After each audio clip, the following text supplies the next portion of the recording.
Welcome to my YouTube channel Family Drama Files. Please like, share, subscribe for more emotional videos. I was only 18 when my younger brother blamed me for something he had secretly done. My parents never asked for my side of the story. They ordered me to leave the house that same night.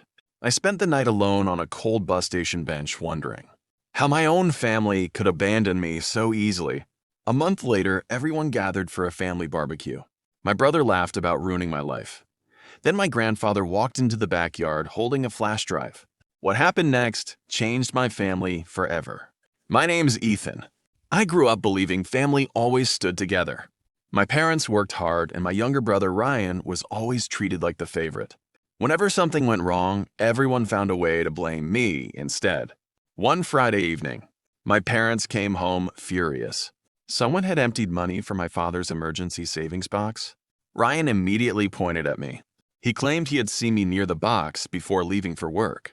I tried to explain that I had spent the entire afternoon at my part-time job, but nobody wanted to listen. My father shouted that he had finally seen my true character. My mother cried and called me a disappointment. They packed my clothes into 2 garbage bags and told me to leave immediately. I begged them to check the facts first. They refused. That night, I had nowhere to go.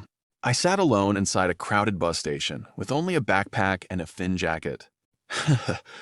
I barely slept. Every hour, I kept checking my phone, hoping one of my parents would call and ask me to come home. They never did. The next morning, I found a cheap room to rent and worked every extra shift I could get. I stopped calling home because every conversation ended with accusations. Ryan continued living comfortably, while I struggled to survive.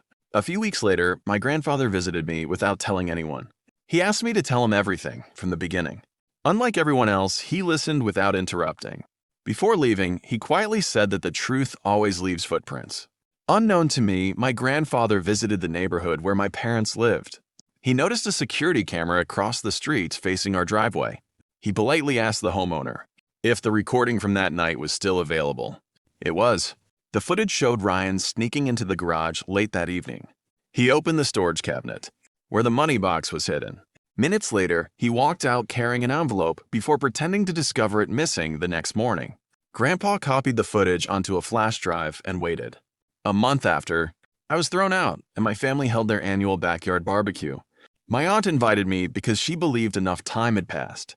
When I arrived, Ryan started making jokes about how I had learned responsibility after becoming homeless. Several relatives laughed while my parents stayed silent. Then my grandfather walked through the gate holding the flash drive. He asked everyone to stop eating for a moment because he wanted to show them something important. My uncle connected the drive to the television in the living room. The video played. The backyard became completely silent. Everyone watched Ryan steal the money with their own eyes. Every lie he had told collapsed within seconds. My father looked at me with tears filling his eyes. My mother covered her face and started crying. Ryan tried to claim it was only a prank, but nobody believed him anymore. Grandpa calmly looked at my parents and asked one simple question. Did either of you ask your oldest son for the truth before throwing him away? Neither of them could answer. My father apologized again and again.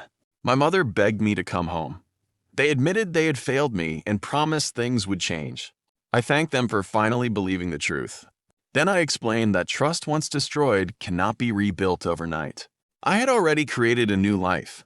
I had a better job, my own apartment, and people who judged me by my character instead of assumptions.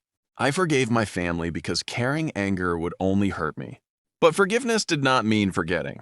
As I walked away that evening, and my grandfather smiled with quiet pride. He reminded everyone that truth may arrive late, but it never arrives empty-handed. My parents lost months with their son because they chose assumptions over trust. I gained something even more valuable. I learned that real family is built on honesty, respect, and the courage to listen before passing judgment.